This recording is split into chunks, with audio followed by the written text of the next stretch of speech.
بسم الله الرحمن الرحیم. ګرانو مینوالو السلام علیکم. زه یم استاد قربا وجه سبحان. تاسو ګورئ چمکونی ټي وي پروګرام دی الیکشن هاور. په الیکشن هاور کې چې نن کوم ملمون سره هغه د وی سی کا داخل سابق ناظم او د چمکونی ټي وي منتخب چیرمن جناب اظهر خان. السلام علیکم. وعلیکم السلام. موږ تاسو د خپل پروګرام کې حکلې وي. موږ تاسو د چمکونی ټي وي د طرف نه د چیرمن منتخب کېدو مبارکباد درکو. ډېر مهرباني وجاهت بھائی. زه خو ستاسو ډېر زیاته شکریا ادا کوم، خاص کر د نعمت سبحان بھائی. تاسو یقین وکړئ موږ چې چېرته لاړ شو نو چمکن خو خپله مخکې نه ډېره زیاته مشهوره وه، خو په سوشل میډیا باندې چې څومره کوریج ستاسو چمکني ټي وي ورکړو په هغې باندې موږ فخر کوو. موږ چې چېرته زموږ نه مخکې هلته خلک خبر شوي وي د چمکني ټي وي د وجې چېرې مطلب ستاسو دا کوم پروګرام دی دې خبر شوي تپوس اکثر وکړو نو هغې دا یو خبره کوي چېرې دا د چمکني ټي وي د وجې موږ ته پته لګېدلې موږ دا کتلې. تاسو د وی سی کا داخل سابق ناظم هم پاتې شوي او اوس د چمکني ټو منتخب چیرمن، نو په دې اړه څه ویل غواړئ؟ وجاهت بھائی ټول نو بیا خو زه د خپلو سپورټرانو د کشرانو مشرانو او د سپین ږیرو د خویندو میندو شکریا ادا کوم چې په ما باندې دومره غټ اعتماد وکړو او د هغې اعتماد په بدله کې به انشاءالله زه د هر قسم خدمت کوم. دی چې څومره اعتماد په ما کړی د هغې نه زیات به زه د خدمت کوم او د اعتماد به زه د ټیسټ نه رسوم. چیرمن صاحب دومره پرامن الیکشن شو د دې کریډټ به تاسو چاله ورکوئ؟ الحمدلله زموږ د سوکرو خلک ډېر زیات هوښیار دي، تعلیم یافته دي.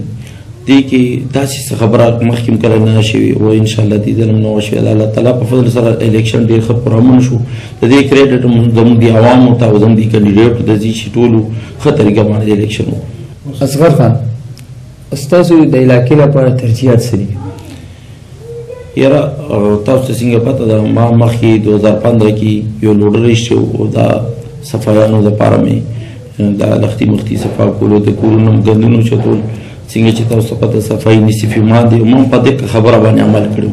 2015 نه والا تر اوسه پورې زما یو لوډر چلیږي په چمکنو کې چې ټولو ته پته ده تر دې حده پورې چې مطلب د هر یو اول صرف وی سی کا داخل نه دی ونډ چمکنو نه هغه ګندونو چتای ما هغه په سټیج باندې یو وعده کړی و انشاءالله هغه پوره کوم. په هغه وعده کې دا وه چې زه به یو لوډر بللم یا به 2 لوډر بالم ضرورت مطابق.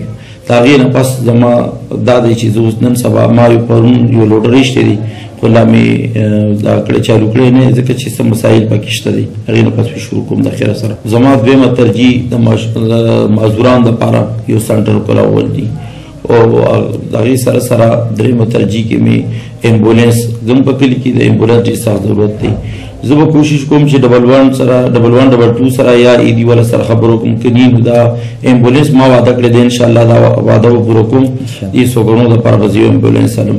دویمه خبره دا د موږ سره دلته کې یو هسپتال دی زما هیلث ډپارټمنټ سره به انشاءالله زه کوشش کوم چې خبرو کوم چې دا RHC کومه او د هغې نه پس دلته کې زموږ یو پرایمري سکول دی چې پکې د 1000 نه زیات تعداد دی.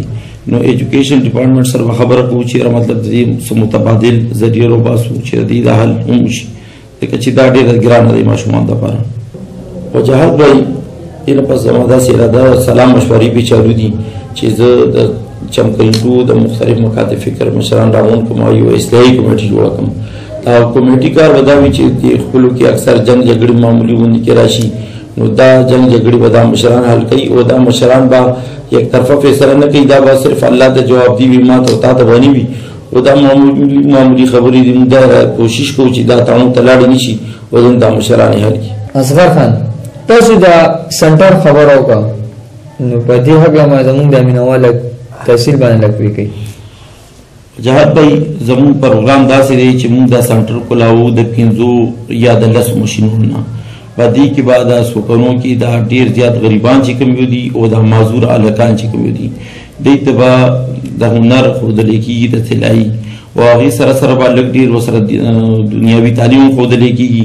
کله چې دوی د خپل ټریننګ پوره کړي نو زموږ کوشش دا دی چې دوی له مونږ یو قسم له یو پورا یو سیټ ورکو ماشین هم ورسره ورکو ټیبل هم ورسره ورکو استري هم ورسره ورکو کوشش به کوو خو دا هر څه اپنی مدد آپ کے تحت باندې وي او زما بیا هم دې عوامو ته اپیل کړي چې څه مدد کولی شم څه خبره ده که نه نو زه یې خپله کولی شم شکر دې کوو به یعنې دا ستاسو په تعاون باندې به کېږي انشاءالله. ناظم صاحب الله دې خپل نیک مقصد کې کامیاب کا. موږ اساس ډېر شکریا ادا کوو چې تاسو موږ خپل مصروف ترين ټایم وستو موږ سره کېنه سي خپلونه مرکم وکړه. ګرانو مینوالو دا زموږ نننې پروګرام په دې خبره تاسو اجازه غواړم. د الله پامان.